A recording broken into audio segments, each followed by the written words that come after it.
have to climb up in my chair. So my kid Acorn decided to Google "Nordinary Moment" into the YouTube search bar. And when they did, they discovered a YouTube channel by No Ordinary Moment, me, from 12 years ago. I didn't even remember it until they showed it to me. And then I was like, oh yeah, I forgot that was even out there. It had a whopping 2 subscribers. I had about 12 videos, and it's just sat like an archaeological fossil under the sediment of the YouTube wastelands. Anyway, it got me thinking, and I started looking around at other dig sites, so to speak, and I found more videos that I had done in other places, and I just realized that I've done this kind of thing more than once. Honestly, it made me think about, like, why? Why am I doing it again? What is the purpose? What is my goal? So I took some time to really think about it, and I came up with kind of 4 different questions and answers that were the reason why I decided to start again and do this again. So question number 1 is the biggest and easiest. Why? Why do it again? I think the first thing that comes up for me, honestly, is it doesn't occur to me not to do it again, in the sense that I feel compelled. I was journaling about it, and I came up with the idea that I feel like a spaceship in a tractor beam. That tractor beam has had its hold on me forever. And I have differing levels of ability to ignore it, to suppress it, to try and work against it. But I just don't want to do that anymore. I want to relax into that pull and see where it takes me. It is something that I have had all the different kinds of reasons and rationales for ignoring. But the older I get, the more mature and thoughtful and present to who I am and who I want to be in the world, the less I want to resist that. So it still can be unnerving or scary or uncomfortable, but less of a reason for me to ignore it and not do it, and to stay silent or safe. And the bigger reason is that I need to know where this can go and why it has been calling me for so long. Question number 2 is, what do I want from this? What am I looking to get from it? And thinking this through, what I want from this is relationship.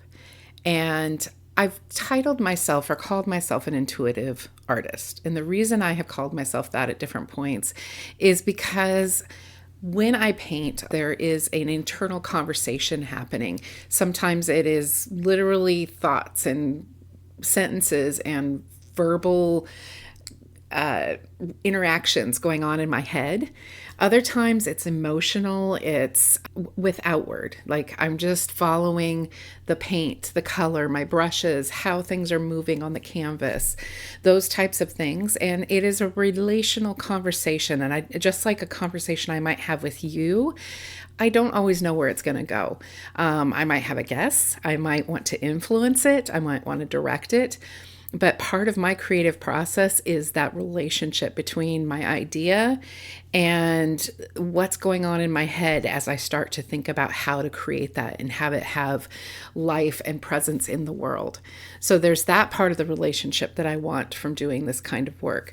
Another part is how my internal relationship, all that stuff that's going on in my head, begins to interact with the actual physicality in the world. So my canvas, my brushes, my inks or paints, mediums, all those things where I have my idea and the logistics become part of that relationship building between my idea and what can actually live in the world. So my idea may have constraints, may have to partner and negotiate with what the tools are that I have to use to bring it into the world. So more relationship building. And then the other part of that is the relationship building between, say, I have a finished painting, I have a finished work, I have a video that I've created. Now there's a relationship between those first 2 steps, those first 2 relationship processes, and now what I have as something to share, something to give, something to contribute, and you. Right? So who I'm sharing with, the people that are engaging with me and my conversation, my art, that becomes a relationship. So you and who you are, your way of interacting with the world, your self-expression and mine connect. They might resonate, they might not. We might become best friends. We might pass in the night and wish each other well, but we aren't, on the same wavelength maybe. That's how friendships are, right? Some are just click, some are amazing, some are seasonal. But yeah, that's what I want from this, is a sensation of relationship. I need to breathe. I get excited talking about my ideas, and I forget to breathe. So breathe with me. Okay. So that is my second question. That's what I want to get out of it. Now, logistically, there is truth to the fact that there are ideas about success, right, tied to the work that we do. So whether it be here on YouTube, likes, subscribes, comments, those kinds of things, that's a metric that identifies whether or not what we're doing is meaningful. Or sales of a paintings, or acknowledgments and feedback from peers and mentors who say, hey, you're doing good work. Those are all definitely things that are also tied into what I would say I want. But the first and foremost by far is relationships and relationship building. So maybe that first part is a capital S success, and the second part is a lowercase success when it comes to what I want from the work that I'm doing and why I'm trying again. This work just calls. It is hard work. It is not always rewarding. It is frustrating when it does not come together in a way that you had hoped for.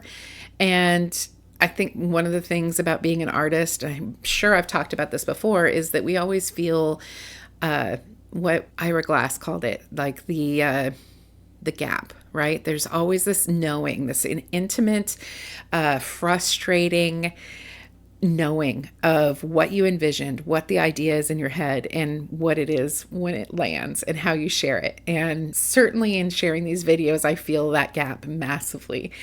But that doesn't stop me from working, and that doesn't keep me from continuing to move forward and to share and invite that experience for myself and for anyone who wants to join me. My third question is, do you love what you're doing? Is it something you would want to do no matter the outcome? I listened to a podcast on YouTube a couple weeks ago, and I'll have to find it. I cannot remember the name of it, but I will link it in my description.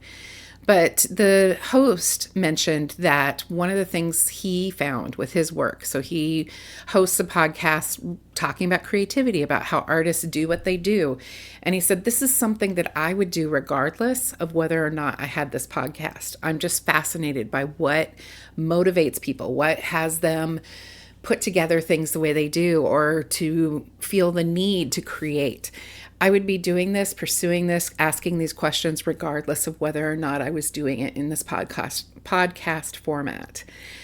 That's what really resonated with me, because this kind of work, this kind of sharing is something that I have felt in me. I can almost remember the exact day. Well, not day, but year.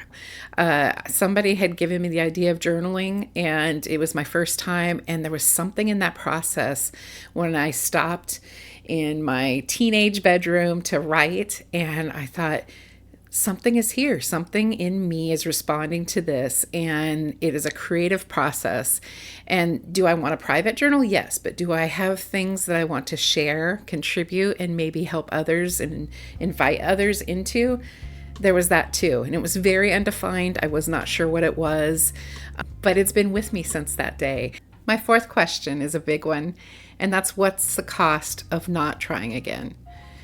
What will you regret? Will you regret? So I think there's a big, big difference between the idea of the fear of taking on a new thing that we might have tried before. There's the idea that maybe somebody is going to make fun of us. Maybe somebody is going to roll their eyes and think, oh, here they go again. And they tried this before. What makes them think they'll do well this time? All those kinds of things definitely roll through your head, right? There's this idea that I'm being watched, I'm being seen, and people are going to have thoughts. And I can't control those thoughts. But there is a difference between what might be perceived as a failure or not making the mark and regret. So when things don't work out, that's just part of the creative process, right? I say right a lot. It's part of what we do when we're learning, when we're expanding ourselves and our understanding of the creative process, what we have to learn, grow, make. But if we don't do those things, there is regret. Not trying and not having it succeed is difficult. It is hard on the spirit, but going through life and finding out and holding the knowledge that you didn't try, that you didn't pursue, that is more of a haunting experience and one that I don't want to live with. This work just calls. It is hard work. It is not always rewarding. It is frustrating when it does not come together in a way that you had hoped for.